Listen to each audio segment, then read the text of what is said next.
ನಿರಂಜನಾರಾಧ್ಯ ಅವರೇ, ಪರಿಸ್ಥಿತಿ ಬಿಗಡಿಸ್ತಾ ಇದೆ. ಅವರ ಆರೋಗ್ಯ ದಿನದಿಂದ ದಿನಕ್ಕೆ ಹದಗೆಡ್ತಾ ಇದೆ. ಸುಮಾರು 9 ಕೆಜಿ ತೂಕ ಕಳ್ಕೊಂಡಿದ್ದಾರೆ ಮತ್ತು ಅಂಗಾಂಗ ವೈಫಲ್ಯದ ಆತಂಕವನ್ನ ವೈದ್ಯರು ವ್ಯಕ್ತಪಡಿಸಿದ್ದಾರೆ. ಆದ್ರೆ ಅವ್ರು ಏನ್ ಬೇಡಿಕೆಯನ್ನು ಇಟ್ಕೊಂಡಿದ್ರು, ಕನಿಷ್ಠ ಅದ್ರ ಬಗ್ಗೆ ಮಾತಾಡೋದಕ್ಕೂ ತಿರುಗಿ ನೋಡೋದಕ್ಕೂ ಆಡಳಿತಾರೂಢ ಸರ್ಕಾರ ಸಿದ್ಧವಿಲ್ಲ. ಏನ್ ಪ್ರತಿಕ್ರಿಯಿಸ್ತೀರಿ? ತಮ್ಮ ಪಾಯಿಂಟ್ ಆಫ್ ವ್ಯೂ ಏನು? ಒಂದು, ಸರ್ಕಾರ ನಿಜವಾಗ್ಲೂ ಕೂಡ ತುಂಬನೇ ದೊಡ್ಡ ಮಟ್ಟದ ನಿರ್ಲಕ್ಷ್ಯ ಧೋರಣೆಯನ್ನ ಅನುಸರಿಸ್ತಾ ಇದೆ. ಇದು ಕೇವಲ ಒಬ್ಬ ವ್ಯಕ್ತಿಯ ಉಪವಾಸ ಸತ್ಯಾಗ್ರಹ ಅಲ್ಲ. ಇದು ಸಂವಿಧಾನಾತ್ಮಕವಾಗಿ ಪರ್ಟಿಕ್ಯುಲರ್ಲಿ ಆರ್ಟಿಕಲ್ 19 ಕೆಳಗಡೆ ಪ್ರತಿಯೊಬ್ಬರಿಗೂ ಕೂಡ ಒಂದ್ ಕಡೆ ಸೇರ್ತಕ್ಕಂಥ ಮತ್ತು ಶಾಂತಿಯುತವಾಗಿ ಪ್ರತಿಭಟನೆಯನ್ನ ನಡೆಸ್ತಕ್ಕಂಥ ಒಂದು ಹಕ್ಕನ್ನ ಸಂವಿಧಾನ ಕೊಟ್ಟಿದೆ. ಸಂವಿಧಾನಾತ್ಮಕವಾಗಿ ಚುನಾಯಿತರಾಗಿರ್ತಕ್ಕಂಥ ಯಾವುದೇ ಸರ್ಕಾರ ಆ ಒಂದು ಹಕ್ಕನ್ನ ಗೌರವಿಸಲ್ಲ. ಅವರು 17 ದಿನದಿಂದ ಸಂಪೂರ್ಣವಾಗಿ ಅನಿರ್ದಿಷ್ಟ ಉಪವಾಸ ಸತ್ಯಾಗ್ರಹವನ್ನ ಮಾಡ್ತಾ ಇದ್ದಾರೆ.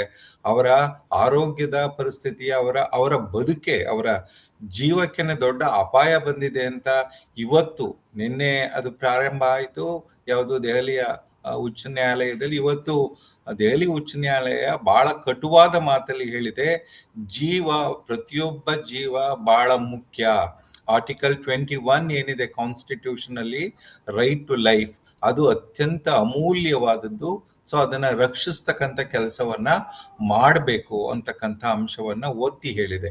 ಇಷ್ಟೆಲ್ಲ ಆದ್ರೂ ಕೂಡ ಕೇಂದ್ರ ಸರ್ಕಾರ ಈ ವಿಷಯ ಬಗ್ಗೆ ಯಾವುದೇ ರೀತಿಯ ಒಂದು ಮಾತುಕತೆಯನ್ನಾಗ್ಲಿ ಅಥವಾ ಯಾವುದೇ ಪ್ರತಿಕ್ರಿಯೆಯನ್ನಾಗಲಿ, ವಿಶೇಷವಾಗಿ ಇವ್ರು ಎತ್ತಿರ್ತಕ್ಕಂಥ ಪ್ರಶ್ನೆ ಏನಿದೆ, ನೀಟಲ್ಲಿ ಆದಂತ ದೊಡ್ಡ ಒಂದು ಆ ಪ್ರಶ್ನೆ ಪತ್ರಿಕೆಯ ಸೋರಿಕೆ ಇರ್ಬೋದು, ಅದರಿಂದ ಸುಮಾರು 18 ಜನ ಮಕ್ಕಳು ಆತ್ಮಹತ್ಯೆ ಮಾಡ್ಕೊಂಡಿದ್ದಿರ್ಬೋದು, ಮತ್ತು ಶಿಕ್ಷಣ ವ್ಯವಸ್ಥೆಯ ಸಂಪೂರ್ಣ ವೈಫಲ್ಯತೆಯನ್ನ ಇವತ್ತು ಬಹಳ ಕೇಂದ್ರವಾಗಿ ಇಟ್ಕೊಂಡು ಕೇಂದ್ರ ಸರ್ಕಾರದ ಗಮನವನ್ನ ಸೆಳೆಯಲಿಕ್ಕೆ ಮಾಡ್ತಾ ಇರ್ತಕ್ಕಂಥ ಈ ಉಪವಾಸ ಸತ್ಯಾಗ್ರಹಕ್ಕೆ ಕೇಂದ್ರ ಸರ್ಕಾರ ಕಿಂಚಿತ್ತೂ ಒಂದು ಸಂವಿಧಾನದ ಅಡಿಯಲ್ಲಿ ಗೌರವವನ್ನ ಕೊಡಬೇಕಾಯ್ತು, ಅವರನ್ನ ಮಾತುಕತೆ ಕರಿಬೇಕಾಯ್ತು. ಪರಿಸ್ಥಿತಿ ಬಿಗಡಾಯಿಸಿದಾಗ್ಲೂ ಕೂಡ ನಾವೇನೂ ಮೌನವನ್ನ ಮುರಿತಾ ಇಲ್ಲ ಅಂತ ಹೇಳಿದ್ರೆ ನಿಜವಾಗ್ಲೂ ಕೂಡ ಇದು ಸಂವಿಧಾನಕ್ಕೆ ಮಾಡಿದಂತ ದೊಡ್ಡ ಅಪಚಾರ. ಮತ್ತು ನಾವು ಪ್ರಶ್ನೆ ಕೇಳ್ಬೇಕಾಗತ್ತೆ, ಭಾರತದ ಜನತೆ ಒಂದು ಪ್ರಶ್ನೆಯನ್ನ ಕೇಳ್ಬೇಕಾಗತ್ತೆ, ನಿಜವಾಗ್ಲೂ ಕೂಡ ಈ ದೇಶದಲ್ಲಿ ಚುನಾಯಿತ ಸರ್ಕಾರ ಒಂದಿದೆಯಾ?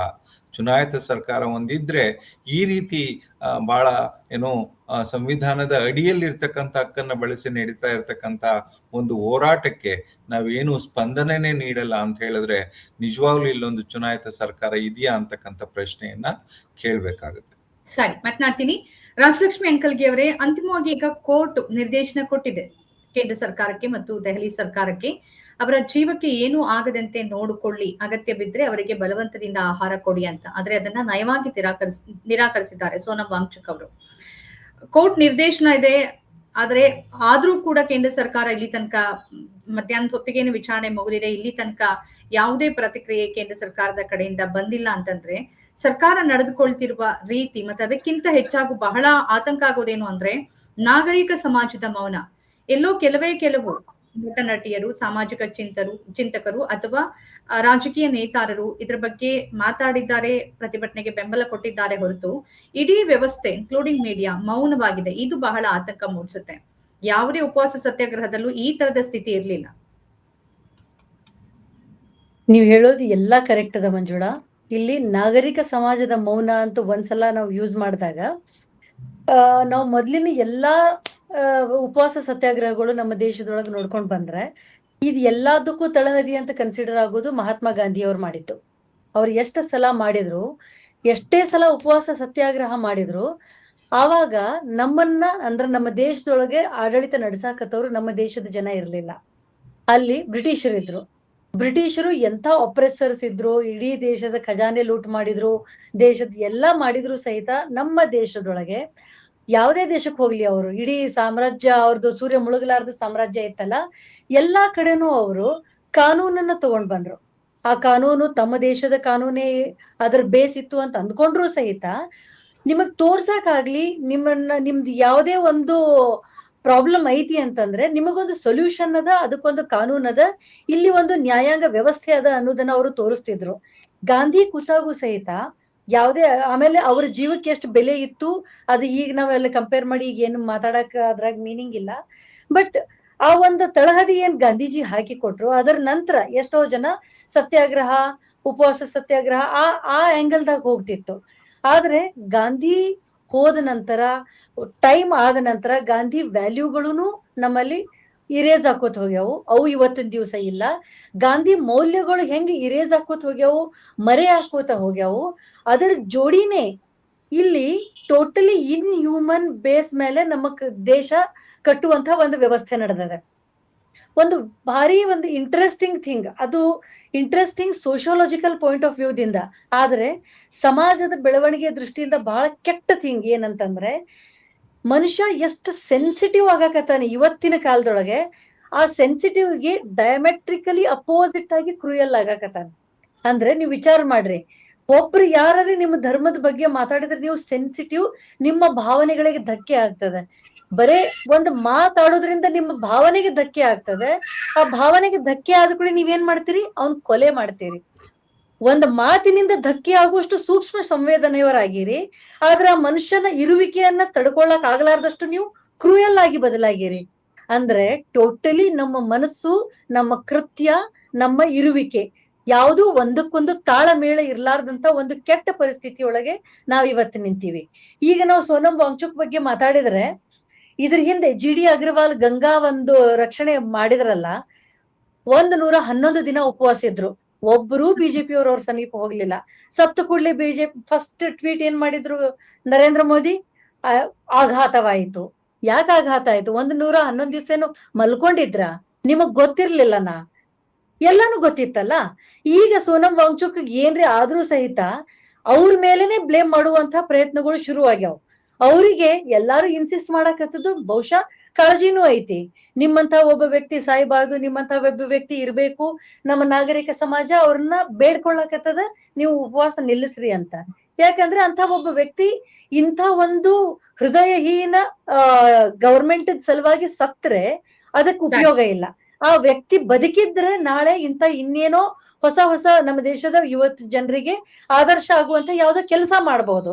ಎಲ್ಲಿ ನಿಮ್ಗೆ ಕಿವಿನೇ ಇಲ್ಲ, ನಮ್ಮ ಸರ್ಕಾರಕ್ಕೆ ನೋಡಾಕ ಕಣ್ಣೇ ಇಲ್ಲ, ಇವ್ರಿಗೆ ಒಂದು ಮಿಡಿಯುವಂತ ಹೃದಯನೇ ಇಲ್ಲ, ಇಂಥವ್ರ ಎದುರಿಗೆ ನೀವು ಜೀವ ಕಳ್ಕೊಳ್ಳೋದ್ರಾಗ ಅರ್ಥ ಇಲ್ಲ ಅಂತ ಜನ ಬಂದವ್ರು ಹೇಳೋದ್ರಾಗ ಒಂದು ಮೀನಿಂಗ್ ಐತಿ. ಆದ್ರೆ ಸರ್ಕಾರ ಏನ್ ನಡೆಸ್ಯದ?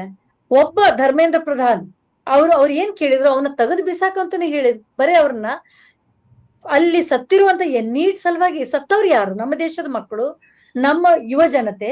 ನಾಳೆ ಈ ದೇಶನ ಆಳ್ತಾರೆ ಅಂತ ಅವ್ರ ಬಗ್ಗೆ ಜನ್ಜಿ ಅಂತ ಬೋಧನೆಲ್ಲ ಭಾಷಣ ಬಿಗಿತಾರಲ್ಲ ನರೇಂದ್ರ ಮೋದಿ, ಆ ಜನ್ಜಿ ಬಗ್ಗೆ ಇಷ್ಟೇನ ಇವ್ರಿಗೆ ಕಾಳಜಿ ಇರೋದು?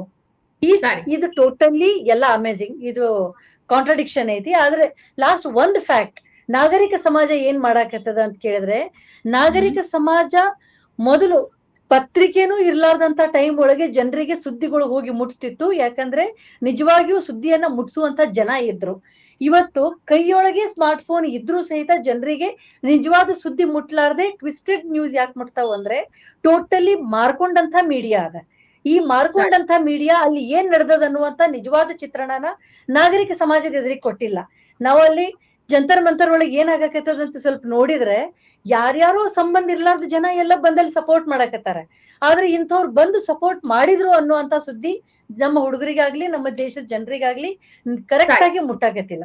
ಇಂಥ ಒಂದು ಕಾಂಟ್ರಡಿಕ್ಷನ್ ದಾಗ ನಾವ್ ಇರೋದ್ರಿಂದ ಬಹಳ ಕ್ರೂಷಿಯಲ್ ಅದ. ಸೋನಂ ವಾಂಗ್ಚುಕ್ ಬದುಕಬೇಕು, ಅವರು ನಾಳಿನ ಜನತೆಗೆ ಒಂದು ಆದರ್ಶಪ್ರಾಯ ಇರ್ಬೇಕು.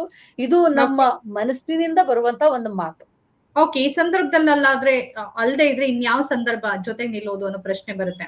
ಡಾಕ್ಟರ್ ವಿ ಪಿ ನಿರಂಜನ ಹಾ, ಇನ್ನೊಂದು ಪ್ರಶ್ನೆ ಏನು ಅಂದ್ರೆ, ನಾವು ಅಂದ್ರೆ ನಮ್ಮದೇ ಕಾಲಘಟ್ಟದಲ್ಲಿ ಅಣ್ಣಾ ಹಜಾರೆ ಅವರ ಹೋರಾಟವನ್ನ ನೋಡ್ಕೊಂಡ್ ಬಂದಿದ್ವಿ, ಭ್ರಷ್ಟಾಚಾರ ವಿರೋಧಿ ಆಂದೋಲನ. ಆಗೇನಿತ್ತು ಅಂದ್ರೆ, ಈ ದೇಶದ ಪ್ರತಿಯೊಬ್ಬ ಪ್ರಜೆ ಕೂಡ ಒಂದಲ್ಲ ಒಂದು ರೀತಿಯಲ್ಲಿ ಭ್ರಷ್ಟಾಚಾರದ ಬಲಿಪಶು. ಹಾಗಾಗಿ ಆ ರೀತಿಯ ಬೆಂಬಲ ಸಿಕ್ತು ಅಂತ. ಹಾಗೆ ನೋಡಕ್ ಹೋದ್ರೆ ಈಗ ಸೋನಂ ವಾಂಗ್ಚುಕ್ ಸಿಜೆಪಿನೂ ಆರಂಭ ಮಾಡಿರೋ ಪ್ರತಿಭಟನೆ ಶಿಕ್ಷಣ ವ್ಯವಸ್ಥೆಯ ಸುಧಾರೀಕರಣದ ಬಗ್ಗೆ, ಅದರಿಂದ ಅಂದ್ರೆ ಅದು ಕೂಡ ಎಲ್ರಿಗೂ ಸಮಸ್ಯೆನೆ. ಅಂದ್ರೆ ಶಿಕ್ಷಣದಿಂದ ಮತ್ತು ಅದರಿಂದ ಪ್ರಭಾವಿತರಾಗೋರು ಅಥವಾ ಆ ಸಮಸ್ಯೆಯನ್ನ ಅನುಭವಿಸ್ತಾ ಇರೋರು ಯಾವ ಪೇರೆಂಟ್ಸ್ ಇರ್ಲಿಕ್ಕಿಲ್ಲ. ಬಹುಶಃ 22 ಲಕ್ಷ ವಿದ್ಯಾರ್ಥಿಗಳು ಮತ್ತು ಅವರ ಪೋಷಕರು ಬೆಂಬಲ ಕೊಟ್ಟಿದ್ರೇನೆ ಈ ಹೋರಾಟ ಎಲ್ಲಿಗೋ ಹೋಗಿ ನಿಂತ್ಕೊಳ್ತಾ ಇತ್ತು. ಯಾಕೆ ಈ ವ್ಯವಸ್ಥೆ ಮೌನ ಅಂತ ಅನ್ಸುತ್ತೆ ತಮ್ಗೆ?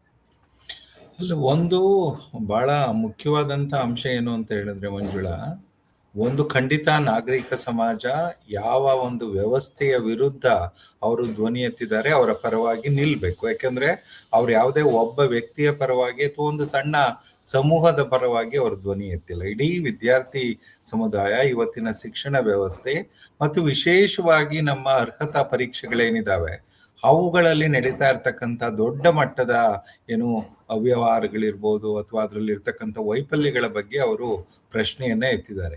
ಇಲ್ಲಿ ಬಹಳ ಮುಖ್ಯವಾಗಿ ಅವರು ಎತ್ತಿರ್ತಕ್ಕಂಥ ಪ್ರಶ್ನೆ ಏನು ಅನ್ನೋದನ್ನ ನೋಡಿ ಅದು ನಾಗರಿಕ ಸಮಾಜನ ಅಥವಾ ನಿಜವಾಗ್ಲೂ ಕೂಡ ಒಂದು ಚುನಾಯಿತ ಸರ್ಕಾರನ ಅಂತಕ್ಕಂಥದ್ದನ್ನ ನಾವು ತೀರ್ಮಾನ ಮಾಡಬೇಕು. ಒಂದು ಅವ್ರ ಪ್ರಶ್ನೆ ಎತ್ತಿರೋದು ಒಂದು ರಾಜಕೀಯ ಉತ್ತರದಾಯಿತ್ವ ಬೇಕು. ಏನು ಈ ಒಂದು ನೀಟ್ ಪರೀಕ್ಷೆಯಲ್ಲಿ ದೊಡ್ಡ ಮಟ್ಟದ ಸೋರಿಕೆ ಆಯ್ತು ಮತ್ತು ಅದರಿಂದ ವಿದ್ಯಾರ್ಥಿಗಳು ಆತ್ಮಹತ್ಯೆ ಮಾಡ್ಕೋಬೇಕಾಯ್ತು. ಇದಕ್ಕೆ ಒಂದು ಅಕೌಂಟೆಬಿಲಿಟಿ, ರಾಜಕೀಯ ಅಕೌಂಟೆಬಿಲಿಟಿ ಬೇಕು ಅಂತ. ಈ ರಾಜಕೀಯ ಅಕೌಂಟೆಬಿಲಿಟಿಯನ್ನು ಅವರು ಸವಕಲಾಗಿ ಅಥವಾ ಯಾವುದೋ ರಾಜಕೀಯ ಪಕ್ಷದ ಪರವಾಗಿ ಎತ್ತುತ್ತಾ ಇಲ್ಲ. ನೀವು ಸಂವಿಧಾನದಲ್ಲಿ ವಿಶೇಷವಾಗಿ 75(3) ನೋಡಿದ್ರೆ ಅದು ಅಕೌಂಟೆಬಿಲಿಟಿಯನ್ನ ಬಯಸುತ್ತೆ ಸಂವಿಧಾನ. ಯಾವುದೇ ಒಂದು ರಾಜಕೀಯ ವ್ಯವಸ್ಥೆಯಲ್ಲಿ, ಒಂದು ಪ್ರಜಾಪ್ರಭುತ್ವ ವ್ಯವಸ್ಥೆಯಲ್ಲಿ ಅಧಿಕಾರದಲ್ಲಿರ್ತಕ್ಕಂಥ ಒಂದು ರಾಜಕೀಯ ಪಕ್ಷ ನಿಜವಾಗ್ಲೂ ಕೂಡ ಸೋತಾಗ ಅಥವಾ ಅವರು ನಿಜವಾಗ್ಲೂ ಆ ಒಂದು ವ್ಯವಸ್ಥೆಯನ್ನ ನಿರ್ವಹಿಸೋದ್ರಲ್ಲಿ ವಿಫಲರಾದಾಗ ಅವರು ಅಕೌಂಟಬಲ್ ಆಗ್ತಾರೆ. ಅವ್ರು ಎತ್ತಿರ್ತಕ್ಕಂಥ ಪ್ರಶ್ನೆ, ಇಡೀ ಈ ಒಂದು ಏನು ಘಟನೆ ನಡೀತು, ಈ ಘಟನೆಗೆ ಕಾರಣ ನೇರವಾಗಿ ಶಿಕ್ಷಣ ಮಂತ್ರಿಯವರು ಹೊರಬೇಕು ಮತ್ತು ಅವರು ರಾಜೀನಾಮೆ ಕೊಡಬೇಕು. So this is A constitutional question. ಇದಕ್ಕೆ ಉತ್ತರ ಮಾಡ್ಬೇಕಾಗಿರ್ತಕ್ಕಂಥದ್ದು ಅಥವಾ ಉತ್ತರ ಕೊಡಬೇಕಾಗಿರ್ತಕ್ಕಂಥದ್ದು ಈ ಕೇಂದ್ರ ಸರ್ಕಾರ, ಅದರಲ್ಲೂ ವಿಶೇಷವಾಗಿ ಪ್ರಧಾನಮಂತ್ರಿಯವರು ಯಾಕೆ ಉತ್ತರ ಕೊಡಬೇಕು ಅಂತ ಹೇಳಿದ್ರೆ, ಈಗ ಅವ್ರು ಏನು ಒಂದು ರಾಜೀನಾಮೆ ಪ್ರಶ್ನೆ ಎತ್ತಿದ್ದಾರೆ, is part of his cabinet. So ಅವ್ರು ಏನು ಅದಕ್ಕೆ ಉತ್ತರವನ್ನು ಕೊಡ್ತಾ ಇಲ್ಲ, ಮೌನವನ್ನು ಮುರಿತಾ ಇಲ್ಲ ಅಂತ ಹೇಳಿದ್ರೆ, ಪ್ರಧಾನಿಯವರು ಈ ದೇಶದ ಸಂವಿಧಾನಕ್ಕೆ ಕಿಂಚಿತ್ತೂ ಏನು ಒಂದು ರೀತಿಯ ಬೆಲೆಯನ್ನ ಕೊಡ್ತಾ ಇಲ್ಲ. ನೋಡಿ, ಅವರು ಸಂವಿಧಾನಬದ್ಧವಾಗಿ ಒಂದು ಕಡೆ ಸೇರಿ ಅಹಿಂಸಾತ್ಮಕ ಮಾರ್ಗದಲ್ಲಿ ಪ್ರತಿಭಟನೆ ನಡೆಸ್ತಾ ಇದ್ದಾರೆ, ರಾಜಕೀಯ ಉತ್ತರದಾಯಿತ್ವದ ಪ್ರಶ್ನೆ ಎತ್ತಿದ್ದಾರೆ, ಮತ್ತು ಇಲ್ಲಿ ಬಂದು ಏನ್ ಮಾಡ್ತೀರಿ, ಈ ಎಲ್ಲಾ ಸಮಸ್ಯೆಗಳಿಗೆ ನೀವು ಏನ್ ಪರಿಹಾರ ಸೂಚಿಸ್ತೀರಿ ಅನ್ನೋದಕ್ಕೆ ನಮಗೆ ಉತ್ತರ ಬೇಕು ಅಂತ ಕೇಳ್ತಿದ್ದಾರೆ. ಈ ಯಾವ ಪ್ರಶ್ನೆಗಳಿಗೂ ಕೂಡ ಒಂದು ಚುನಾಯಿತ ಸರ್ಕಾರ ಸ್ಪಂದಿಸ್ತಾ ಇಲ್ಲ. ಅಷ್ಟು ಒಂದು ರೀತಿನಲ್ಲಿ ಸಂಪೂರ್ಣವಾಗಿ ನಿರ್ಲಕ್ಷ್ಯ ವಹಿಸಿದೆ ಅಂತ ಹೇಳಿದ್ರೆ ಬಹುಶಃ ನಾವು ಅಂದ್ಕೋಬೇಕಾಗತ್ತೆ, ಇದು ನಿಜವಾಗ್ಲೂ ಸರ್ಕಾರದ ಸಂಪೂರ್ಣ ವೈಫಲ್ಯ. ಮಾತ್ರನ ಹೇಗಿದೆ ಅಂತಂದ್ರೆ, ನನಗೇನ್ ಬೇಕೋ ಅದನ್ನ ನಾನ್ ಮಾಡ್ತೀನಿ, ನೀವು ಸತ್ರೆ ಸಾಯಿರಿ, ಬದುಕಿದ್ರೆ ಬದುಕಿರಿ, ಅದ್ ನನಗ್ ಸಂಬಂಧ ಇಲ್ಲ ಅನ್ನೋ ರೀತಿಯಲ್ಲಿ ಟೋಟಲಿ ಅಪತಿ. ಇದಕ್ಕೆ ಟೋಟಲಿ ಅಪತಿ. ಅಲ್ಲ, ಅದು ಏನಂತ ಹೇಳಿದ್ರೆ ಅವ್ರಿಗೆ ಇದೇನಾಗ್ಬಿಟ್ಟಿದೆ, ಇದು ಒಂದು ರೀತಿ ರಾಜಕೀಯಕರಣ. ಏನು, ತನಗ್ ಬೇಕಾದವ್ರಿಗೆ ಏನಾನ ಆದ್ರೆ ತಕ್ಷಣ ಸ್ಪಂದಿಸ್ತಕ್ಕಂಥದ್ದು ಅದೆಲ್ಲ ನಾವು ನೋಡ್ತೇವೆ. ಆದ್ರೆ ಇಲ್ಲಿ ಒಂದು ಸರ್ಕಾರ ಅರ್ಥ ಮಾಡ್ಕೋಬೇಕು, ಸೋನಂ ಅವರು ಯಾವ ರಾಜಕೀಯ ಪಕ್ಷದ ಪರವಾಗಿ ನಿಂತಿಲ್ಲ. ಅವರು ಈ ದೇಶದ ವಿದ್ಯಾರ್ಥಿ ಸಮುದಾಯ ಪರವಾಗಿ, ವಿದ್ಯಾರ್ಥಿಗಳಿಗಾಗಿರ್ತಕ್ಕಂಥ ಅನ್ಯಾಯದ ಪರವಾಗಿ ಮತ್ತು ಶಿಕ್ಷಣ ವ್ಯವಸ್ಥೆನಲ್ಲಾಗಿರ್ತಕ್ಕಂಥ ದೊಡ್ಡ ವೈಫಲ್ಯದ ಭಾಗವಾಗಿ ಅವರು ಧ್ವನಿ ಎತ್ತಿದ್ದಾರೆ. ಅಂದ್ರೆ ಕನಿಷ್ಠ ಕೇಂದ್ರ ಸರ್ಕಾರ ಅದನ್ನ ಅರ್ಥ ಮಾಡ್ಕೋಬೇಕು. ಇದರಲ್ಲಿ ಯಾವುದೇ ರಾಜಕೀಯ ಇಲ್ಲ, ಇದೊಂದು ವ್ಯವಸ್ಥೆಯ ಪ್ರಶ್ನೆ. ಇದೊಂದು ನಾವು ಇದನ್ನ ಏನ್ ಹೇಳ್ತೇವೆ ಅಂದ್ರೆ ವಿಸಿಲ್ ಬ್ಲೋವರ್ಸ್ ಅಂತ ಕರಿತೇವೆ. ಬಹಳ ವ್ಯವಸ್ಥೆ ಇನ್ನೇನು ಅವಿನಾಶದ ಅಂಚಿಗೆ ಹೋಗ್ತಿದೆ ಅಂದಾಗ ಕೆಲವರು ನಿಜವಾಗ್ಲೂ ಈ ವ್ಯವಸ್ಥೆಯ ಬಗ್ಗೆ ಕಾಳಜಿ ಇರ್ತಕ್ಕಂಥವ್ರು, ಈ ವ್ಯವಸ್ಥೆಯನ್ನ ಗೌರವಿಸ್ತಕ್ಕಂಥವ್ರು, ಸಂವಿಧಾನವನ್ನ ಗೌರವಿಸ್ತಕ್ಕಂಥವ್ರು ಇದ್ರ ಬಗ್ಗೆ ಧ್ವನಿ ಎತ್ತುತ್ತಾರೆ. ಆ ಧ್ವನಿನ ನೀವು ಗೌರವಿಸಲ್ಲ ಅಂತ ಹೇಳಿದ್ರೆ ಇದೆಂತ ಪ್ರಜಾಸತ್ತಾತ್ಮಕ ಸರ್ಕಾರ? ಇದನ್ನ ಒಂದು ಚುನಾಯಿತ ಸರ್ಕಾರ ಅಂತ ಕರೀಲಿಕ್ಕೆ ಸಾಧ್ಯನಾ? ಓಕೆ, ಹಾಗನ್ಸುತ್ತ ಅಂಕಲ್ಗೆ ಅವ್ರೆ, ಅಂದ್ರೆ ಒಂದು ಕ್ವಾಶಿ ಡೆಮಾಕ್ರಸಿ ಅಂತ ಅನ್ಸುತ್ತೆ, ಅಥವಾ ಪೂರ್ಣ ಪ್ರಮಾಣದ ಡೆಮಾಕ್ರಸಿಯಲ್ಲಿ ನಾವಿದ್ದೀವ. ಒಂದ್ ಸರ್ಕಾರ ಯಾವ ಜನರ ಹಕ್ಕುಗಳನ್ನ ಮತ್ತು ಅವರ ಕಲ್ಯಾಣವನ್ನ ಬಯಸ್ಬೇಕು, ಆ ಜನ ಬಂದು ಉಪವಾಸಕ್ಕೆ 19 ದಿನ ಆದ್ರೂ ಕೂಡ ಈ ಕಡೆ ತಿರುಗಿ ನೋಡೋದಿಲ್ಲ. ಪ್ರಧಾನಿ ಬರೋದ್ ಬೇಡ ಅಥವಾ ಶಿಕ್ಷಣ ಮಂತ್ರಿ ಬರೋದ್ ಬೇಡ, ಕನಿಷ್ಠ ಪ್ರತಿನಿಧಿಯಾಗಿ ಒಬ್ಬರು ಬಂದು ಒಂದು ಕಾಟಾಚಾರಕ್ಕಾದ್ರೂ ಮಾತುಕತೆ ನಡೆಸ್ತಾರೆ ಅಂತಂದ್ರೆ ಅದು ಕೂಡ ಆಗಿಲ್ಲ. ಹಿಂದಿನ ಯಾವ ಸರ್ಕಾರದ ಸಂದರ್ಭದಲ್ಲಿ ಇದಾಗಿರ್ಲಿಲ್ಲ.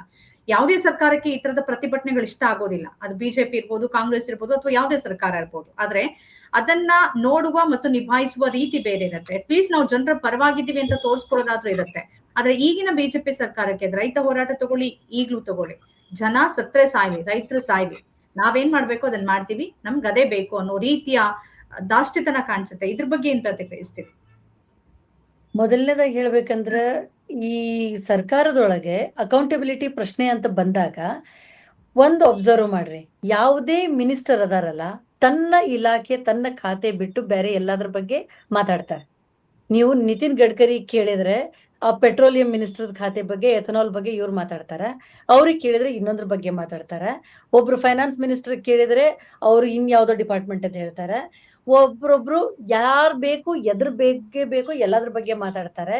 ಇನ್ನು ವಿದೇಶಾಂಗ ಮಂತ್ರಿ ಕೇಳಿದ್ರೆ ಅಲ್ಲಿ ಜಯಶಂಕರ್ ಅವರು ಇದನ್ನ ಹರ್ದೀಪ್ ಪುರಿ ಕೇಳ್ರಿ ಅಂತ ಹೇಳಿದ್ರು, ಹರ್ದೀಪ್ ಪುರಿ ಕೇಳಿದ್ರೆ ಅವ್ರಿಗೆ ಕೇಳ್ರಿ ಅಂತ ಹೇಳಿದ್ರು.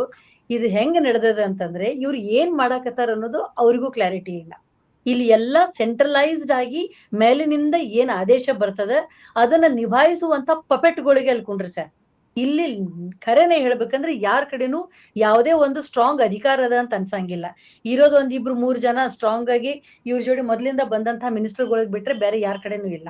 ಇನ್ನು ಈ ರಾಜಕೀಕರಣದ ಬಗ್ಗೆ ಅಥವಾ ಯಾವ್ದೋ ಒಂದು ಅಕೌಂಟಬಿಲಿಟಿ ಬಗ್ಗೆ ಮಾತಾಡ್ಬೇಕು ಅಂದ್ರೆ ಯಾವುದೇ ಪಕ್ಷ ಆಗ್ಲಿ, ಇಲ್ಲಿ ಡೆಮೋಕ್ರಸಿ ಐತೋ ಇಲ್ಲೋ ಅದು ನಾವು ಇಂಟರ್ನ್ಯಾಷನಲ್ ಡೆಮೋಕ್ರೆಟಿಕ್ ಇಂಡೆಕ್ಸ್ ಒಳಗೆ ನಾವ್ ಎಷ್ಟು ಕೆಳಗ್ ಬಂದೀವಿ ಅಂತ ನೋಡಿದ್ವಿ. ಹೆಸರಿಗೆ ಮಾತ್ರ ಡೆಮೋಕ್ರಸಿ ಅದ. ಯಾವ ಹೆಸರು ಅಂದ್ರೆ ಇಲೆಕ್ಷನ್ ನಡೀತದೆ. ಆ ಇಲೆಕ್ಷನ್ ಹೆಂಗ್ ನಡೀತದೆ ಅನ್ನೋದು ಮತ್ ಸೆಕೆಂಡ್ ಆಸ್ಪೆಕ್ಟ್. ಇಲೆಕ್ಷನ್ ಎಷ್ಟು ಫ್ರೀ ಅಂಡ್ ಫೇರ್ ಆಗಿ ನಡೀತದೆ ಅದು ಮತ್ತೊಂದು ಆಸ್ಪೆಕ್ಟ್. ಆ ಇಲೆಕ್ಷನ್ ಕಮಿಷನರ್ ಅನ್ನ ಹೆಂಗ್ ಆಯ್ಕೆ ಮಾಡಿ ಫೇಕ್ ಇಲೆಕ್ಷನ್ ನಡ್ಸಾಕತ್ತಾರೆ ಅದು ಮತ್ತೊಂದು ಆಸ್ಪೆಕ್ಟ್. ಆದ್ರೆ ಹೆಸರಿಗೆ ಒಂದು ಡೆಮೋಕ್ರಸಿ ಅನ್ನೋದು ಒಂದು ಜಾಳದ ಒಂದು ಅಚ್ಚನ್ನ ಇಟ್ಕೊಂಡು ಕೂತು ಅದ್ರೊಳಗೆ ಅಟೋಕ್ರೆಟಿಕ್ ಆದಂತಹ ಒಂದು ಆಡಳಿತನ ಕೇಂದ್ರ ಸರ್ಕಾರ ನಡ್ಸಾಕತ್ತದ. ಇಂಥ ಒಂದು ವ್ಯವಸ್ಥೆಯೊಳಗೆ ಜೀವಕ್ಕಾಗಲಿ ಜನರ ಯಾವುದೇ ಒಂದು ಜೀವನಕ್ಕಾಗಲಿ ಬೆಲೆ ಇಲ್ಲ. ಇಲ್ಲಿ ಶೇಪ್ ಡೆವಲಪ್ಮೆಂಟ್ ಅಂತ ಬಂದಾಗ ಶ್ರೀಮಂತರಾಗಕತ್ತಾರ, ಬಡವರಾಗಕತ್ತಾರ, ಮಿಡಲ್ ಕ್ಲಾಸ್ ಅತಿ ಹೆಚ್ಚಿನ ಸಾಲದೊಳಗೆ ಸಿಲುಕೊಳಕತ್ತಾರ. ಇದ್ ಎಲ್ಲಾನು ನೋಡಿದ್ರೆ ದೇಶ ಯಾವುದೇ ಒಂದು ಭದ್ರ ಬುನಾದಿ ಇಲ್ಲ. 30 ವರ್ಷ ಬ್ಯಾಕ್ ಹೋಗ್ಯದ ಅಂತ ಹೇಳಿ ಈಗಾಗಲೇ ಫೈನಾನ್ಸಿ ಒಳಗೆ ಬಹಳ ಜನ ಇದ್ದವರು ಆರ್ಥಿಕ ತಜ್ಞರು ಹೇಳಿದ್ರು. ಇಲ್ಲಿ ಒಂದು ಜೀವದ ಬೆಲೆ ಅಂತ ಬಂದಾಗ ಅವ ನಮ್ಮ ಪಾರ್ಟಿಯವನದಾನೋ ನಮ್ಮ ಅಪೋಸಿಟ್ ಪಾರ್ಟಿಯವನದಾನೋ ದಟ್ ಈಸ್ ಇಮ್ಮೆಟೀರಿಯಲ್. ಒಂದು ಸಲ ಒಂದು ಸರ್ಕಾರ ಆರಿಸಿ ಬಂತು ಅಂತಂದ್ರೆ ಅದು ಬಿಜೆಪಿ ಕೇಂದ್ರ ಸರ್ಕಾರ ಅಂತಲ್ಲ, ಬಿಜೆಪಿ ಪಕ್ಷದ ಕೇಂದ್ರ ಸರ್ಕಾರ. ಆದ್ರೆ ಆ ಸರ್ಕಾರ ಎಲ್ಲರಿಗೂ ಅದ. ಅದ್ರೊಳಗೆ ನೀ ಕಾಂಗ್ರೆಸ್ಸಿನ ವ್ಯಕ್ತಿಗೆ ಏನ್ರ ಆದ್ರೂ ಆ ಜೀವಕ್ಕೂ ಇದೇ ಕೇಂದ್ರ ಸರ್ಕಾರ ಹೊಣೆ. ಯಾವುದೇ ಒಬ್ಬ ಆಕ್ಟಿವಿಸ್ಟ್ಗೆ ಏನ್ರೆ ಆದ್ರೂ ಇದೇ ಸರ್ಕಾರ ಹೊಣೆ. ಸರ್ಕಾರ ಅಂತ ಬಂದ ಮೇಲೆ ಆಡಳಿತ ಯಂತ್ರ ಅವ್ರ ಕೈಯೊಳಗಿರ್ತದೆ. ತನ್ನನ್ನ ಬೆಂಬಲಿಸುವವನ್ನ, ತನ್ನನ್ನ ವಿರೋಧಿಸುವವನ್ನ ಎಲ್ಲಾರನ್ನೂ ರಕ್ಷಣೆ ಮಾಡುವ ಜವಾಬ್ದಾರಿ ಅವ್ರದ್ದು. ಅದೇ ಕಾರಣಕ್ಕೆ ಇವ್ರ ಕೈಗೆ ಬಾರ್ಡರ್ ಸೆಕ್ಯೂರಿಟಿ ಫೋರ್ಸ್ ಕೊಟ್ಟಿರ್ತದೆ. ದೇಶ ಬರೇ ಪಾಕಿಸ್ತಾನದಿಂದ ಚೀನಾದಿಂದ ಕಾಯೋ ಸಲುವಾಗಿ ಅಷ್ಟೇ ಇವ್ರಿಗೆ ಅಧಿಕಾರ ಕೊಟ್ಟಿಲ್ಲ. ದೇಶದೊಳಗೆ ಏನಾಗ್ತದೆ ಇದನ್ನು ಕಾಯೋ ಜವಾಬ್ದಾರಿ, ಇದರಲ್ಲಿ ಸೇಫ್ಟಿ ನೋಡೋ ಜವಾಬ್ದಾರಿನೂ ಇವ್ರದೇ. ಯಾರೇ ಒಬ್ಬ ಸಣ್ಣ ವ್ಯಕ್ತಿ ಒಂದು ಬೆರಳು ಮಾಡಿ ಹೇಳಿದಾಗ ಅದನ್ನು ಒಂದು ಗುರುತಿಸಿ ಅದಕ್ಕೊಂದು ಬೆಲೆ ಕೊಡುವಂತ ಕೆಲಸ ಇವ್ರು ಮಾಡ್ಬೇಕು. ಅದನ್ನಂತೂ ನಾವು ಮರ್ತ್ ಬಿಟ್ಟಿವಿ. ಇನ್ನು ಆಗಲೇ ಮಾತಾಡ್ದಂಗೆ ನಾವು ಅಣ್ಣಾ ಹಜಾರೆ ಬಗ್ಗೆ ಹೇಳಿದ್ರೆ ದಟ್ ಈಸ್ ಈಗ ಅನಿಸ್ತದೆ ಕಂಪ್ಲೀಟ್ಲಿ ಸ್ಪಾನ್ಸರ್ಡ್. ಮೊದಲಿಂದಲೂ ನಾವು ನೋಡ್ಕೊಂಡ್ ಬಂದೀವಿ. ಆ ಭ್ರಷ್ಟಾಚಾರ ಏನಿತ್ತಲ್ಲ, ಅಣ್ಣಾ ಹಜಾರೆ ಎತ್ತಿದಂತ ಭ್ರಷ್ಟಾಚಾರದ ಪ್ರಶ್ನೆ ಅದು ಬರೀ ಫೈನಾನ್ಷಿಯಲ್ ಹಣಕಾಸಿನ ಭ್ರಷ್ಟಾಚಾರಕ್ಕಷ್ಟೇ ಸಂಬಂಧಪಟ್ಟಿತ್ತು. ನಮ್ಮ ದೇಶದೊಳಗೆ ಪ್ರತಿಯೊಂದು ಮನಸ್ಸಿನ ಅಥವಾ ಬುದ್ಧಿಯ ಭ್ರಷ್ಟಾಚಾರ ನಡೆದು ಈಗ ಎಲ್ಲಾನು ಅಲ್ಲಿ ಕಲುಷಿತ ಆಗ್ಯಾವಲ್ಲ, ಅವು ಎಲ್ಲಾನು ಹ್ಯಾಕ್ ಆಗ್ಯಾವಲ್ಲ, ಅದ್ರ ಬಗ್ಗೆ ಯಾರು ಮಾತಾಡಕ್ತಾ ಇರಲಿಲ್ಲ. ಸ್ವತಃ ಅಣ್ಣಾ ಹಜಾರೆನು ಇವತ್ತು ಬಾಯಿ ಬಿಡಾಕ್ತಾ ಇರಲಿಲ್ಲ. ಅವ್ರಿಗೇನು ಸಂಬಂಧಪಟ್ಟಿಲ್ಲ. ನೀಟ್ ಸಮಸ್ಯೆ, ಮಕ್ಕಳ ಸತ್ತಿದವ್ರಿಗೇನು ಸಂಬಂಧ ಇಲ್ಲನ, ಈಗ ಯಾಕೆ ಬಾಯಿ ಮುಚ್ಕೊಂಡ್ ಕೂತಾರ ಅವರು? ಯಾವಾಗ ಅದು ಒಂದು ಯುವ ಜನರು ಎಲ್ಲಾರು ಗುಂಪಾಗಿ ಹೋದ್ರಲ್ಲ ಅಲ್ಲಿ, ಅವಾಗ ಅದನ್ನ ಏನೋ ದೊಡ್ಡ ಸೆಕೆಂಡ್ ಗಾಂಧಿ ಮೂವ್ಮೆಂಟ್ ಅನ್ನೋ ತರ ಬಿಂಬಿಸಿದ್ರಲ್ಲ. ಈಗ ಅದೇ ಅಣ್ಣಾ ಹಜಾರೆ ಯಾಕೆ ಸೈಲೆಂಟ್ ಕೂತಾರೆ? ಯಾಕಂದ್ರೆ ಅವ್ರು ವಯಸ್ಸಾದವರು ಸಾಯೋತನಾನು ಒಬ್ಬ ವ್ಯಕ್ತಿ ಗಾಂಧಿಗೆ ಏನ್ ಬಾಳ ಹೆಂಗಿರ್ಲಿಲ್ಲ. ಅವ್ರು ಇಂಡಿಯಾಕ್ ಬಂದಾಗ 53 ವರ್ಷ ಇತ್ತು ಅವರಿಗೆ. ಭಾರತಕ್ಕೆ ಅವರು ಸೌತ್ ಆಫ್ರಿಕಾದ ಎಲ್ಲಾ ತಮ್ಮ ಆಕ್ಟಿವಿಟಿನ ಮುಗಿಸಿ ಭಾರತ ಎಂಟರ್ ಆದಾಗ 53 ವರ್ಷ ಅವರಿಗೆ. ಅವರೇನು 20ರ ಹರೆಯದಾಗ ಬಂದು ಸ್ಟಾರ್ಟ್ ಮಾಡಿರ್ಲಿಲ್ಲ. ಹೋಗ್ಲಿ, Okay. ಹಾಸಿಗೆನೆ ಹಿಡಿದಾರ ಅಂದ್ರೆ ಒಂದ್ ಸ್ಟೇಟ್ಮೆಂಟ್ ಕೊಡುವಷ್ಟು ಇಲ್ಲ ಅವರಿಗೆ. ಹ್ಮ್. ಹೋಗ್ಲಿ, Okay. ಇವರಿಂದಲೇ ಅಣ್ಣಾ ಹಜಾರೆ ಹಿಂದೆ ನಿಂತು ಬೆಳೆ ಬೇಯಿಸ್ಕೊಂಡು ಓಕೆ ಒಂದು ಮಂತ್ರಿಯಾಗಿ 3 ಟರ್ಮ್ ಮಾಡಿದ್ರಂತ ಕೇಜ್ರಿವಾಲ್. ಅದ್ರ ಹಿಂದೆನೆ ಬೇರೆ ಬೇರೆಯವ್ರು ಎಲ್ಲಾರು ಬಂದು ತಾವೆಲ್ಲಾನು ನಿಂತ್ರಲ್ಲ. ಇದೇ ರಾಮದೇವ್ ಬಾಬಾನು ಹೋಗಿ ನಿಂತಿದ್ದಲ್ಲ ಅಲ್ಲೇ ಸ್ಟೇಡಿಯಂ ಒಳಗೆ. ಎಲ್ಲದಾರ ಇವ್ರೆಲ್ಲ ಟೋಟಲಿ ಸೈಲೆಂಟ್ ಆಗಿಬಿಟ್ರ ಇವ್ರಿಗೆಲ್ಲ. ಸರಿ ಇದೈತಲ್ಲ ಇದು ಬೆನಿಫಿಟ್. ಇದು ತಮ್ಮ ಅನುಕೂಲಕ್ಕೆ ತಕ್ಕಂಗೆ ಬದಲಾಗುವಂತಹ ಭ್ರಷ್ಟಾಚಾರದ definition. This is very dangerous for democracy. And democracy ಅಂದ್ರೆ ಇವತ್ತು ಬರೀ ಬಾಯಿ ಮಾತಿನೊಳಗೆ ಉಳಿದದೆ, ನಿಜವಾಗಿಯೂ ಇಲ್ಲ. ನಿರಂಜನ ರಾಧಿ ಅವರೇ, ಈ ತರದ ಹೋರಾಟದ ಸಂದರ್ಭದಲ್ಲಿ ಅಂದ್ರೆ ನಿಜವಾಗಿಯೂ ಸಮಸ್ಯೆಯನ್ನ ಆಧರಿಸಿ ಹೋರಾಟ ಮಾಡುವಾಗ ದಾಳಿಗಳ ಹೆಚ್ಚು. ಅದ್ ರೈತ ಹೋರಾಟದಲ್ಲಿ ನಾವು ಬಹಳ ನೋಡಿದ್ವಿ, ಈಗ್ಲೂ ಹಾಗೆ ಆಗ್ತಾ ಇದೆ. ಟೂಲ್ ಕಿಟ್ ಅಂತ ಕರೆಯೋದು ಅಥವಾ ಅವರ ನಿಂದಿಸೋದು ಮತ್ತು ಬೇರೆ ರೀತಿಯಾಗಿ ಒಂದು ನೆರೇಷನ್ ಅನ್ನ ಇದೇ ಮೀಡಿಯಾಗಳನ್ನ, ಸೋಷಿಯಲ್ ಮೀಡಿಯಾಗಳನ್ನ, ಮೇನ್ ಸ್ಟ್ರೀಮ್ ಮೀಡಿಯಾಗಳನ್ನ ಇಟ್ಟುಕೊಂಡು ಕಟ್ಟೋದು, ಆ ನಂತರ ಆ ಹೋರಾಟವನ್ನ ಬೇರೆ ಕಡೆಗೆ ತಪ್ಪಿಸೋದು, ಇದು ನಿರಂತರವಾಗಿ ನಡ್ಕೊಂಡು ಬಂದಿದೆ. ಈಗ್ಲೂ ಅದೇ ನಡೀತಾ ಇದೆ. ಈ ಸಂದರ್ಭದಲ್ಲೂ ಯಶಸ್ವಿ ಆಗತ್ತಾ, ಅಥವಾ ಸ್ವಲ್ಪ ಜನನಾದ್ರೂ ಈಗ ನಡೀತಿರುವ ಅವ್ಯವಸ್ಥೆ ಬಗ್ಗೆ ಎಚ್ಚೆತ್ಕೊಂಡಿದ್ದಾರೆ, ಸೋನಂ ಬಗ್ಗೆ ಕಾಳಜಿ ಹೊಂದಿದ್ದಾರೆ ಅಂತ ಅನ್ಸುತ್ತೆ ನಮ್ಗೆ? ಅಲ್ಲ, ಸರ್ಕಾರಗಳ ಧೋರಣೆ ಯಾವಾಗ್ಲೂ ಕೂಡ ನಾನಿಲ್ಲಿ ಆ ಸರ್ಕಾರ ಈ ಸರ್ಕಾರ ಅನ್ನಲ್ಲ, ನಾವೇ ಸರಿ, ನಾವ್ ಹೇಳೋದೇ ಸರಿ ಅನ್ನೋ ಧೋರಣೆ. ಅವ್ರು ಯಾವತ್ತೋ ಒಂದು ಜನರ ಭಾವನೆಗಳನ್ನ, ಜನರ ಅಭಿಪ್ರಾಯಗಳನ್ನ ಗೌರವಿಸ್ತಕ್ಕಂಥ ಸಂವೇದನೆಯನ್ನ ಸರ್ಕಾರಗಳು ಕಳ್ಕೊಂಡಿದ್ದಾವೆ. ಇದು ಅದಕ್ಕೊಂದು ಅತ್ಯುತ್ತಮವಾದಂತ ಉದಾಹರಣೆ. ಇಲ್ಲಿ ಪ್ರಶ್ನೆ ಏನ್ ಬರುತ್ತೆ ಮಂಜುಳಾ ಅಂದ್ರೆ, ಈಗ ಸೋನಂ ವಾಂಗ್ಚುಕ್ ಅವರು ಎತ್ತಿರ್ತಕ್ಕಂಥ ಎಲ್ಲಾ ಬೇಡಿಕೆಗಳನ್ನ ಈಡೇರಿಸ್ಬೇಕು ಅಂತ ಇಲ್ಲಿ ಯಾರು ಹೇಳ್ತಾ ಇಲ್ಲ. ಈಗ ಅವ್ರು ಏನು ಬೇಡಿಕೆಗಳನ್ನ ಎತ್ತಿದ್ದಾರೆ ಅದನ್ನ ಸಂವಿಧಾನಬದ್ಧವಾಗಿ ಅಭಿವ್ಯಕ್ತಿ ಸ್ವಾತಂತ್ರ್ಯದ ಭಾಗವಾಗಿ ಅವರು ಧ್ವನಿ ಎತ್ತಿದ್ದಾರೆ. ಮೊದಲು ಅದನ್ನ ಗೌರವಿಸ್ಬೇಕು. ಅದು ಬೇಡಿಕೆಗಳು ಈಡೇರಿಸೋದು ಅದು ಎರಡನೇ ವಿಚಾರ.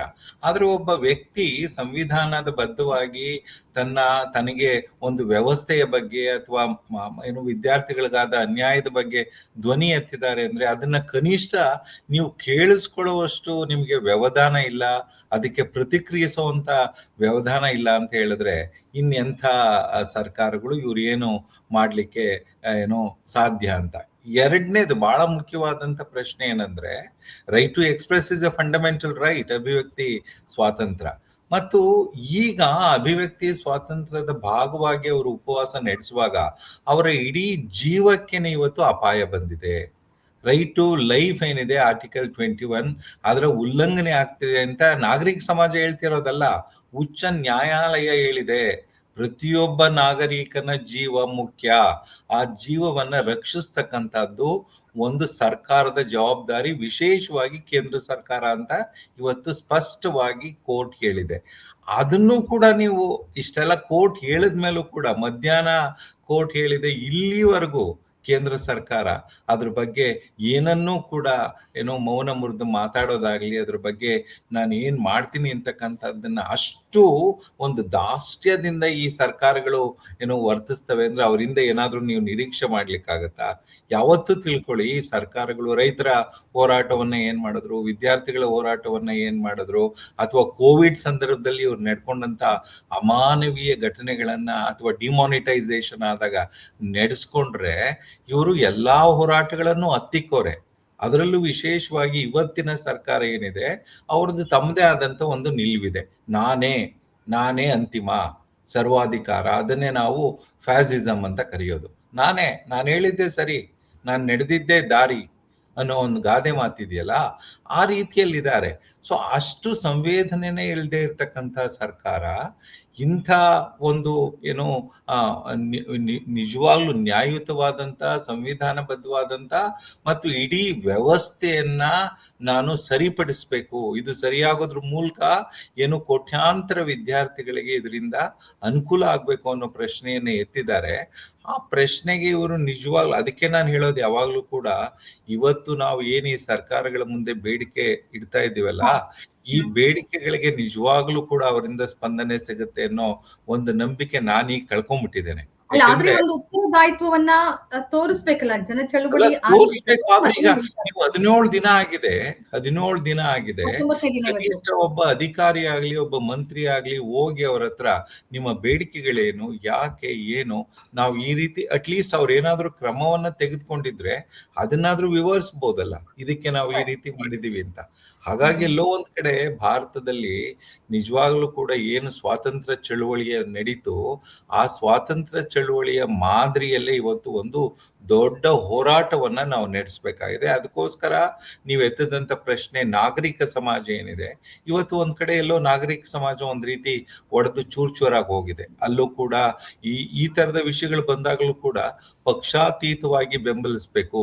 ಶಿಕ್ಷಣ ವ್ಯವಸ್ಥೆ ಯಾವುದೋ ಒಂದು ಪಕ್ಷಕ್ಕೆ ಸಂಬಂಧಪಟ್ಟಿದ್ದಲ್ಲ, ಅಥವಾ ಒಂದು ಪಕ್ಷದ ಸದಸ್ಯರ ಮಕ್ಕಳು ಮಾತ್ರ ಶಿಕ್ಷಣದ ಲಾಭ, ಈ ತರದ ಒಂದು ಆಲೋಚನಾ ಕ್ರಮ ಇದೆಯಲ್ಲ, ಇದನ್ನ ನಾವೇನು ವ್ಯವಸ್ಥೆಯನ್ನ ಬದಲಾಯಿಸ್ತಕ್ಕಂಥದ್ದು, ಆ ಒಂದು ಯೋಜನಾ ಕ್ರಮಕ್ಕೆ ನಾವು ಬರದೇ ಇದ್ರೆ ಈ ತರದ ಎಲ್ಲ ಉಪವಾಸ ಸತ್ಯಾಗ್ರಹಗಳು ಅವ್ರಿಗೊಂದ್ ರೀತಿ ಕಿರಿಕಿರಿ ಅನ್ಸುತ್ತೆ. ಕಿರಿಕಿರಿ, ಇದು ನಮಗ್ ತೊಂದರೆ ಕೊಡ್ತಿದ್ದಾರೆ, ಏನೋ ನಮ್ಮನ್ನ ಪ್ರಶ್ನೆ ಮಾಡ್ತಿದ್ದಾರೆ. ಆದ್ರೆ ಸರ್ಕಾರಗಳ ಅರ್ಥ ಮಾಡ್ಕೋಬೇಕು, ಒಂದು ಪ್ರಜಾಪ್ರಭುತ್ವ ವ್ಯವಸ್ಥೆನಲ್ಲಿ ಅವರ ಒಂದು ಅಭಿಪ್ರಾಯವನ್ನ ವ್ಯಕ್ತಪಡಿಸ್ತಕ್ಕಂಥದ್ದು ಮತ್ತು ಭಿನ್ನ ಮತವನ್ನ ನೇರವಾಗಿ ಸ್ಪಷ್ಟವಾಗಿ ಹೇಳ್ತಕ್ಕಂಥದ್ದು ಅವರ ಮೂಲಭೂತ ಹಕ್ಕು, ಸಂವಿಧಾನಬದ್ಧವಾಗಿ. ಅದನ್ನ ನೀವು ಗೌರವಿಸ್ತಕ್ಕಂಥದ್ದು, ಅದನ್ನ ಗೌರವಿಸಿ ಅವರಿಗೆ ಬೆಲೆ ಕೊಡ್ತಕ್ಕಂಥದ್ದು ನಿಮ್ ಕರ್ತವ್ಯ, ನಿಮ್ಮ ಕರ್ತವ್ಯ. ಅದು ಒಂದು ಎಲೆಕ್ಟೆಡ್ ಸರ್ಕಾರದ ಕರ್ತವ್ಯ. ಆ ಕರ್ತವ್ಯವನ್ನೇ ನೀವು ನಿರ್ಲಕ್ಷಿಸಿದ್ಮೇಲೆ ಬಹುಶಃ ನೀವು ಸಂವಿಧಾನಕ್ಕೆ ದೊಡ್ಡ ಮಟ್ಟದಲ್ಲಿ ಅಪಚಾರವನ್ನ ಎಸಗ್ತಾ ಇದ್ದೀರಿ. ಬಹುಶಃ ಇದಕ್ಕೆಲ್ಲ ಉತ್ತರಗಳು ನಮ್ಮಂತ ಒಂದು ಪ್ರಜಾಪ್ರಭುತ್ವ ವ್ಯವಸ್ಥೆನಲ್ಲಿ ಖಂಡಿತ ಜನ ಇದನ್ನೆಲ್ಲ ಬಹಳ ಗಂಭೀರವಾಗಿ ಗಮನಿಸ್ತಾ ಇರ್ತಾರೆ. ಅವ್ರಿಗೆ ಒಂದು ಅವಕಾಶ ಬಂದಾಗ, ಯಾಕಂದ್ರೆ ಸಾರ್ವಭೌಮತ್ವ ಇರೋದು ಜನರ ಕೈಯಲ್ಲಿ, ಅವ್ರು ಬಂದಾಗ ಅದನ್ನ ಚಲಾಯಿಸ್ತಾರೆ. ಆದ್ರೆ ನಾನೇನಂತ ಹೇಳಿದ್ರೆ, ಇಲ್ಲಿ ನಮ್ಮ ಸೋನಂ ವಾಂಗ್ಚುಕ್ ಅವರ ಏನು ಜೀವ ಇದೆ ಅದು ಅತ್ಯಮೂಲ್ಯವಾದದ್ದು. ಅದಕ್ಕೆ ಆ ಜೀವವನ್ನ ನಮ್ಗೇನಾದ್ರೂ ಸ್ವಲ್ಪ ಹೆಚ್ಚು ಕಮ್ಮಿ ಆದ್ರೂ ಕೂಡ ಸಂವಿಧಾನಕ್ಕೆ ನಾವು ಮಾಡ್ತಕ್ಕಂಥ ದೊಡ್ಡ ಅಪಚಾರ. ಈಗಲಾದ್ರೂ ಕೇಂದ್ರ ಸರ್ಕಾರ ತನ್ನ ಎಲ್ಲಾ ಒಂದು ಈ ರೀತಿಯ ಕ್ರೂರತನವನ್ನ ಬಿಟ್ಟು ತಕ್ಷಣ ಅವರನ್ನ ಭೇಟಿ ಮಾಡಬೇಕು, ಅವರ ಬೇಡಿಕೆಗಳ ಬಗ್ಗೆ ಸಹಾನುಭೂತಿಯಿಂದ ಪರಿಶೀಲಿಸಬೇಕು, ಮತ್ತೆ ಅವ್ರ ಜೊತೆ ಮಾತುಕತೆ ಮಾಡಬೇಕು. ಇದು ಒಂದು ಸರ್ಕಾರ ಮಾಡಬೇಕಾದಂತ ಕರ್ತವ್ಯ. ಇದು ಏನೋ ಹೋಗಿ ಪಾಪ ಅವ್ರು ಕುಳಿತಿದ್ದಾರೆ ಅಂತ ಹೇಳೋದಲ್ಲ. This is the duty of constitution duty of A elected government. ಅದನ್ನ ಮಾಡ್ಲಿ ಅಂತ ನಾನು ಆಶಿಸ್ತೇನೆ.